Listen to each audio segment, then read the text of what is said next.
ಗ್ರಾಮವಾದ ಹಳೇಗುಡ್ಡದಲ್ಲಿ ರಾಮಯ್ಯ ಎಂಬ ಒಬ್ಬ ರೈತ ವಾಸಿಸುತ್ತಿದ್ದ. ಆ ಗ್ರಾಮ ದೊಡ್ಡದಾಗಿರಲಿಲ್ಲ. ಕೆಲವೇ ಮನೆಗಳು, ಮಧ್ಯದಲ್ಲಿ ಹಳ್ಳಿಕಟ್ಟೆ, ಸುತ್ತಲೂ ಹಸಿರು ಹೊಲಗಳು. ಬೆಳಗಿನ ಜಾವ ಕೋಳಿಗಳ ಕೂಗು, ಸಂಜೆ ಹೊತ್ತಿಗೆ ಹಸುಗಳ ಗಂಟೆಗಳ ಶಬ್ದ, ಇವೆಲ್ಲ ಸೇರಿ ಆ ಊರಿನ ಸರಳ ಜೀವನವನ್ನು ರೂಪಿಸಿದ್ದವು. ಆ ಸರಳ ಬದುಕಿನ ಮಧ್ಯದಲ್ಲಿ ರಾಮಯ್ಯನ ಜೀವನವು ಸರಳವಾಗಿಯೇ ಸಾಗುತ್ತಿತ್ತು. ರಾಮಯ್ಯನಿಗೆ ದೊಡ್ಡ ಆಸ್ತಿಪಾಸ್ತಿ ಏನೂ ಇರಲಿಲ್ಲ. 5 ಎಕರೆ ಜಮೀನು, ಅದರಲ್ಲೂ ಕೆಲವು ಭಾಗ ಬಣಜಾಗಿತ್ತು. ಮಳೆ ಬಂದಾಗ ಮಾತ್ರ ಬೆಳೆಯುತ್ತಿತ್ತು. 2 ಎಮ್ಮೆ, ಅವು ಅವನಿಗೆ ಕುಟುಂಬದ ಸದಸ್ಯರಂತೆಯೇ. ಒಂದು ಸಣ್ಣ ಮಣ್ಣಿನ ಮನೆ, ಮಳೆ ಬಂದಾಗ ಮೇಲ್ಛಾವಣಿಯಿಂದ ನೀರು ಸೋರಬಹುದು, ಆದರೆ ಅದರೊಳಗೆ ಪ್ರೀತಿ ಮತ್ತು ಒಗ್ಗಟ್ಟು ತುಂಬಿ ತುಳುಕುತ್ತಿತ್ತು. ಇವೇ ಅವನ ಸಂಪತ್ತು.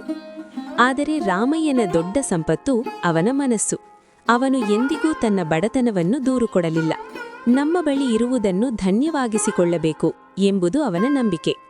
ರಾಮಯ್ಯನಿಗೆ 2 ಮಕ್ಕಳು, ಮಗಳು ಲಕ್ಷ್ಮಿ ಮತ್ತು ಮಗ ರಾಘವ. ಇಬ್ಬರು ಬಾಲ್ಯದಿಂದಲೇ ಓದಿನಲ್ಲಿ ಚುರುಕು ಮತ್ತು ಶ್ರಮಶೀಲರು. ಲಕ್ಷ್ಮಿ ತುಂಬಾ ಮೃದು ಸ್ವಭಾವದ ಹುಡುಗಿ. ಅವಳು ಶಾಲೆಯಲ್ಲಿ ಯಾವಾಗಲೂ ಮೊದಲ ಸ್ಥಾನದಲ್ಲಿರುತ್ತಿದ್ದಳು. ಶಿಕ್ಷಕರು ಹೇಳುವ ಪ್ರತಿಯೊಂದು ಮಾತನ್ನು ಗಮನದಿಂದ ಕೇಳಿ ಮನೆಯಲ್ಲಿ ಪುನರವಲೋಕನ ಮಾಡುತ್ತಿದ್ದಳು. ತನ್ನ ಗ್ರಾಮದಲ್ಲಿರುವ ಮಕ್ಕಳಿಗೆ ಒಳ್ಳೆಯ ಶಿಕ್ಷಣ ಸಿಗಬೇಕು ಎಂಬುದು ಅವಳ ಕನಸು.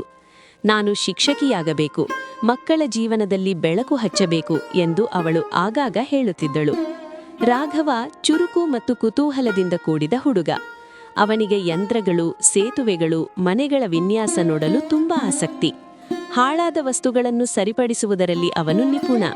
ವಿಜ್ಞಾನ ವಿಷಯದಲ್ಲಿ ವಿಶೇಷ ಆಸಕ್ತಿ ಹೊಂದಿದ್ದ ಅವನು, ನಾನು ಇಂಜಿನಿಯರ್ ಆಗಿ ನಮ್ಮ ಊರಿಗೆ ಉಪಯೋಗವಾಗುವ ಕೆಲಸ ಮಾಡಬೇಕು ಎಂದು ಬಯಸುತ್ತಿದ್ದ. ಇಬ್ಬರ ಕನಸುಗಳು ದೊಡ್ಡದಾಗಿದ್ದರೂ ಅವುಗಳ ರಾಮಯ್ಯನ ಸಹೋದರ ಗೋಪಾಲ ಕೂಡ ಅದೇ ಊರಿನಲ್ಲಿ ವಾಸಿಸುತ್ತಿದ್ದ. ಅವನ ಜೀವನ ಹೊರಗೆ ನೋಡಲು ತುಂಬಾ ಸಮೃದ್ಧವಾಗಿತ್ತು. ಅವನಿಗೆ ಸಾಕಷ್ಟು ಜಮೀನು, ಹಸಿರು ಹೊಲಗಳು ದೂರದವರೆಗೆ ಹರಡಿಕೊಂಡಿದ್ದವು.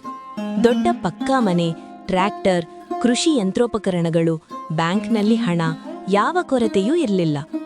ಊರಿನಲ್ಲಿ ಅವನಿಗೆ ಗೌರವವೂ ಇತ್ತು. ಜನರು ಅವನನ್ನು ಶ್ರೀಮಂತ ರೈತನಂತೆ ನೋಡುತ್ತಿದ್ದರು. ಆದರೆ ಈ ಎಲ್ಲದಕ್ಕೂ ಒಳಗೆ ಅವನ ಮನಸ್ಸಿನಲ್ಲಿ ಶಾಂತಿ ಇರಲಿಲ್ಲ. ಗೋಪಾಲನ ಹೃದಯದಲ್ಲಿ ಸದಾ ಒಂದು ಹೊಟ್ಟೆ ಕಿಚ್ಚಿನ ಕಿಡಿ ಉರಿಯುತ್ತಿತ್ತು. ಯಾರಾದರೂ ಅವನಿಗಿಂತ ಮೆಚ್ಚುಗೆ ಪಡೆಯುವಾಗ ಅವನಿಗೆ ಸಹಿಸಲಾಗುತ್ತಿರಲಿಲ್ಲ. ವಿಶೇಷವಾಗಿ ರಾಮಯ್ಯನ ಮಕ್ಕಳ ಸಾಧನೆ ಅವನಿಗೆ ಕಿರಿಕಿರಿ ಉಂಟು ಮಾಡುತ್ತಿತ್ತು. ನನ್ನಿಗಿಂತ ಯಾರೂ ಮುಂದೆ ಹೋಗಬಾರದು, ಗೌರವವೆಲ್ಲ ನನಗೇ ಸಿಗಬೇಕು ಎಂಬ ಭಾವನೆ ಅವನೊಳಗೆ ಗಾಢವಾಗಿ ನೆಲೆಸಿತ್ತು. 1 ವರ್ಷ ರಾಮಯ್ಯನ ಕುಟುಂಬಕ್ಕೆ ಮರೆಯಲಾಗದ ಸಂತೋಷವನ್ನು ತಂದಿತು. ರಾಘವ ಜಿಲ್ಲಾ ಮಟ್ಟದ ಪರೀಕ್ಷೆಯಲ್ಲಿ ಪ್ರಥಮ ಸ್ಥಾನ ಪಡೆದು ಎಲ್ಲರ ಮೆಚ್ಚುಗೆಗೆ ಪಾತ್ರನಾದ. ಅದೇ ಸಮಯದಲ್ಲಿ ಲಕ್ಷ್ಮಿಯೂ ರಾಜ್ಯಮಟ್ಟದ ಭಾಷಣ ಸ್ಪರ್ಧೆಯಲ್ಲಿ ಗೆದ್ದು ಪ್ರಶಸ್ತಿ ಪಡೆದಳು. ಅವಳು ವೇದಿಕೆಯ ಮೇಲೆ ಆತ್ಮವಿಶ್ವಾಸದಿಂದ ಮಾತನಾಡಿದದ್ದು ಎಲ್ಲರ ಮನಸೂರೆಗೊಂಡಿತು. ಶಾಲೆಯ ಮುಖ್ಯೋಪಾಧ್ಯಾಯರು ಸ್ವತಃ ಮನೆಗೆ ಬಂದು ಅಭಿನಂದಿಸಿದರು. ಊರಿನ ಜನರು ಸಿಹಿ ತಂದು ರಾಮಯ್ಯನ ಮನೆ ಮುಂದೆ ಸೇರಿ ಶುಭಾಶಯ ಕೋರಿದರು. ನಮ್ಮ ಊರಿನ ಹೆಮ್ಮೆ, ರಾಮಯ್ಯನ ಮಕ್ಕಳಿಗೆ ಭವಿಷ್ಯ ಉಜ್ವಲವಾಗಿದೆ. ಈ ಮಾತುಗಳು ಗೋಪಾಲನ ಕಿವಿಗೆ ಬಿದ್ದ ಕ್ಷಣವೇ ಅವನ ಮನಸ್ಸಿನಲ್ಲಿ ಅಸಹನೆಯ ಕಿಡಿ ಹೊತ್ತಿಕೊಂಡಿತು. ಹೊರಗೆ ಅವನು ಶಾಂತವಾಗಿ ಕಾಣಿಸಿದರೂ ಒಳಗೆ ಅವನು ಕಳವಳದಿಂದ ಉರಿಯುತ್ತಿದ್ದ. ನನ್ನ ಬಳಿ ದೊಡ್ಡ ಮನೆ, ಜಮೀನು, ಹಣ ಎಲ್ಲವೂ ಇದೆ. ಆದರೂ ಯಾರು ನನ್ನ ಮಕ್ಕಳನ್ನು ಹೀಗೆ ಹೊಗಳುವುದಿಲ್ಲ.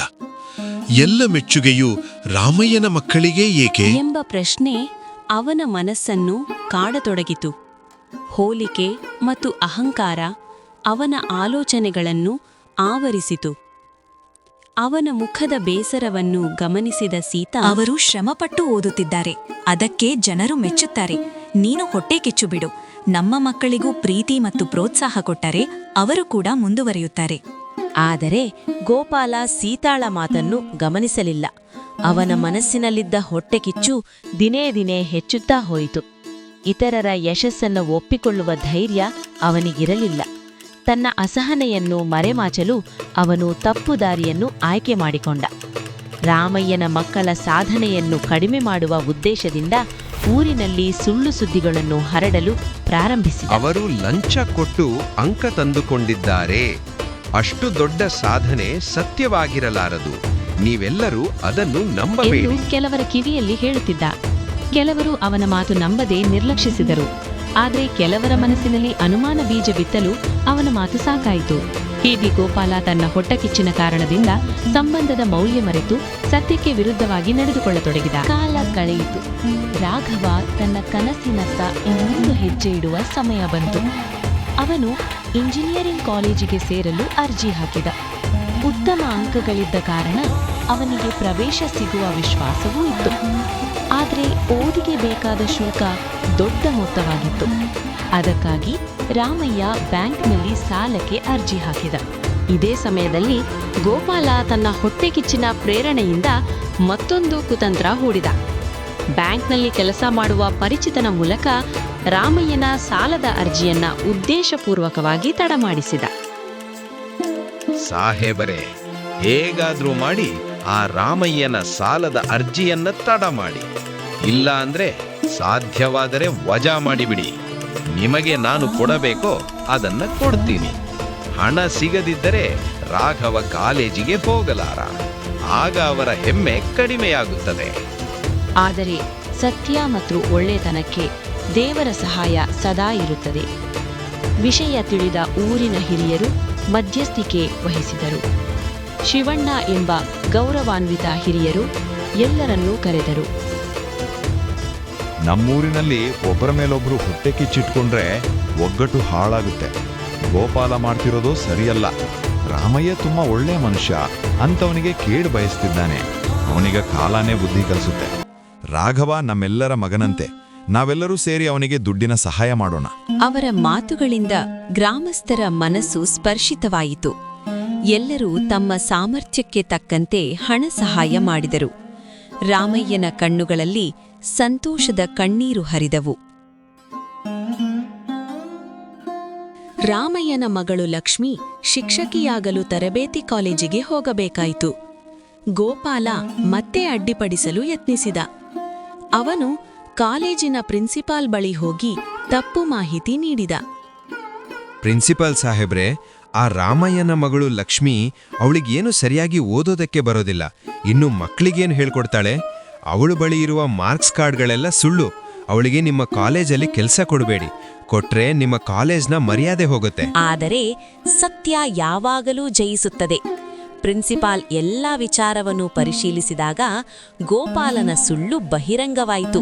ಅವನಿಗೆ ಅವಮಾನವಾಯಿತು. ಗೋಪಾಲನ ಮಕ್ಕಳು ಮಧು ಮತ್ತು ಮೀನಾ ಸಾಧಾರಣ ಮನಸ್ಸಿನ ನಿರ್ದೋಷಿ ಮಕ್ಕಳು. ಅವರು ತಮ್ಮ ಮಾವನ ಮನೆಯವರ ಜೊತೆ ಬಾಲ್ಯದಿಂದಲೇ ಆಟವಾಡಿ ಬೆಳೆದವರು. ರಾಘವ ಮತ್ತು ಲಕ್ಷ್ಮಿಯನ್ನು ತಮ್ಮ ಅಣ್ಣ ಅಕ್ಕರಂತೆ ನೋಡುತ್ತಿದ್ದರು. ಆದರೆ ಇತ್ತೀಚಿನ ದಿನಗಳಲ್ಲಿ ತಂದೆಯ ವರ್ತನೆಯಲ್ಲಿ ಬಂದ ಬದಲಾವಣೆ ಅವರನ್ನು ಗೊಂದಲಕ್ಕೀಡು ಮಾಡಿತು. ಮನೆಯೊಳಗೆ ಆಗಾಗ ರಾಮಯ್ಯನ ಕುಟುಂಬದ ಬಗ್ಗೆ ಕೆಟ್ಟ ಮಾತುಗಳು ಕೇಳಿಸುತ್ತಿದ್ದವು. ಹೊರಗೆ ಹೋಗಿದ್ದಾಗ ಜನರು ಗುಸುಗುಸು ಮಾತಾಡುವುದನ್ನು ಅವರು ಗಮನಿಸಿದರು. ಒಂದು ದಿನ ಧೈರ್ಯ ಮಾಡಿಕೊಂಡು ಮಧು ತನ್ನ ತಂದೆಯನ್ನು ಕೇಳಿದ. ಅಪ್ಪ, ನಾವ್ ಯಾಕೆ ದೊಡ್ಡಪ್ಪನ ಮಕ್ಕಳನ್ನು ದ್ವೇಷಿಸಬೇಕು? ಅವರು ನಮ್ಮ ಅಣ್ಣ ಅಕ್ಕ ಅಲ್ಲವೇ? ನೀವ್ ಯಾಕೆ ಯಾವಾಗ್ಲೂ ಅವರ ಬಗ್ಗೆ ಕೆಟ್ಟದಾಗಿ ಪ್ರಚಾರ ಮಾಡ್ತಾ ಇರ್ತೀರಿ? ಇದು ತಪ್ಪಲ್ಲವೇ ಅಪ್ಪ? ಮಕ್ಕಳ ಮುಖದಲ್ಲಿ ಕಂಡ ನಿರಪರಾಧಿತನ ಮತ್ತು ಸತ್ಯ ಅವನೊಳಗಿನ ಅಹಂಕಾರವನ್ನು ಕದಡಿತು. ತನ್ನ ಹೊಟ್ಟೆಕಿಚ್ಚಿನಿಂದ ಮಕ್ಕಳ ಮನಸ್ಸಿನಲ್ಲೂ ವಿಷ ಬಿತ್ತುತ್ತಿದ್ದೇನೆ ಎಂಬ ಅರಿವು ಅವನಿಗೆ ಮೂಡಿತು. ಆ ರಾತ್ರಿ ಅವನು ನಿದ್ರಿಸದೆ ತನ್ನ ವರ್ತನೆ ಬಗ್ಗೆ ಗಂಭೀರವಾಗಿ ಯೋಚಿಸಲು ಆರಂಭಿಸಿದ. ಮಳೆಗಾಲದ ಒಂದು ರಾತ್ರಿ ಭಾರೀ ಮಳೆ ಸುರಿಯಿತು. ಬೆಳಗ್ಗೆ ಹೊಲಕ್ಕೆ ಹೋದ ಗೋಪಾಲ ಕಂಗಾಲಾದ. ನೀರಿನ ಹೊಳೆಯು ಅವನ ಬೆಳೆನೆಲ್ಲ ಹಾಳ್ಮಾಡಿತ್ತು. ಅವನು ಮನೆಗೆ ಬಂದು ಅಳುತ್ತಾ ಕುಳಿತ. ಸೀತಾ ಆತಂಕದಿಂದ ನೋಡುತ್ತಿದ್ದಳು. ಅಯ್ಯೋ ದೇವರೇ, ನನ್ನೆಲ್ಲ ಪರಿಶ್ರಮ ನೀರಿನಲ್ಲಿ ಹೋಗಿಬಿಟ್ಟಿತು.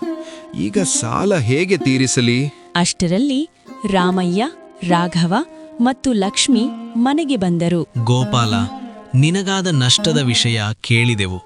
ಧೈರ್ಯವಾಗಿರು. ಕಷ್ಟ ಎಲ್ಲರಿಗೂ ಬರುತ್ತದೆ. ಚಿಂತೆ ಮಾಡಬೇಡ. ನನ್ನ ಕೈಲಿ ಆದಷ್ಟು ಸಹಾಯ ನಾನು ಮಾಡುತ್ತೇನೆ. ನಾನು ನಿನ್ನ ವಿಚಾರದಲ್ಲಿ, ನಿನ್ನ ಮಕ್ಕಳ ವಿಚಾರದಲ್ಲಿ ತುಂಬಾ ತಪ್ಪು ಮಾಡಿದ್ದೀನಿ.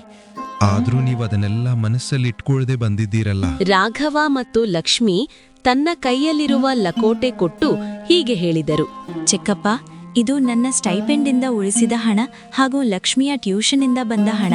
ಸ್ವಲ್ಪವಾದ್ರೂ ಉಪಯೋಗವಾಗಬಹುದು, ತಗೊಳ್ಳಿ. ಏನೇ ಆಗ್ಲಿ, ನಾವು ಸಂಬಂಧಿಕರು. ಕಷ್ಟದ ಸಮಯದಲ್ಲಿ ಒಬ್ಬರಿಗೊಬ್ಬರು ಜೊತೆಯಾಗಿರ್ಬೇಕು. ಅದೇ ಧರ್ಮ. ಗೋಪಾಲನ ಕಣ್ಣಲ್ಲಿ ನೀರು ತುಂಬಿತು. ನಾನು ದೊಡ್ಡ ತಪ್ಪು ಮಾಡಿದೆ. ನಿಮ್ಮ ಮೇಲಿನ ಹೊಟ್ಟೆ ಕಿಚ್ಚು ನನ್ನನ್ನು ಅಂಧನನ್ನಾಗಿಸಿತು. ನನ್ನನ್ನು ಕ್ಷಮಿಸಿ ಅಣ್ಣ. ರಾಮಯ್ಯ ಹೇಳಿದನು. ಅಣ್ಣ ತಮ್ಮಂದಿರ ನಡುವೆ ಕ್ಷಮೆ ಕೇಳುವ ಅಗತ್ಯವೇ ಇಲ್ಲ. ನಿನ್ನ ತಪ್ಪಿನ ಅರಿವಾಯ್ತಲ್ಲ, ಅಷ್ಟೇ ಸಾಕು. ಇಂದಿನಿಂದ ಹೊಸದಾಗಿ ಆರಂಭಿಸೋಣ. ಹೊಟ್ಟೆ ಕಿಚ್ಚು ಮನಸ್ಸನ್ನು ಕತ್ತಲಗೊಳಿಸುತ್ತದೆ. ಇತರರ ಯಶಸ್ಸನ್ನು ನೋಡಿ ಸಂತೋಷ ಪಡುವುದು ನಿಜವಾದ ಮಹತ್ವ. ಸಂಬಂಧಗಳು ಹಣಕ್ಕಿಂತ ದೊಡ್ಡದು. ನಮ್ಮ ಕಥೆ ನಿಮಗೆ ಇಷ್ಟವಾಗಿದ್ರೆ ಒಂದು ಲೈಕ್ ಮತ್ತು ಕಮೆಂಟ್ ಮಾಡಿ. ಚಾನೆಲ್ ಸಬ್ಸ್ಕ್ರೈಬ್ ಮಾಡ್ಕೊಳ್ಳಿ. ಧನ್ಯವಾದ.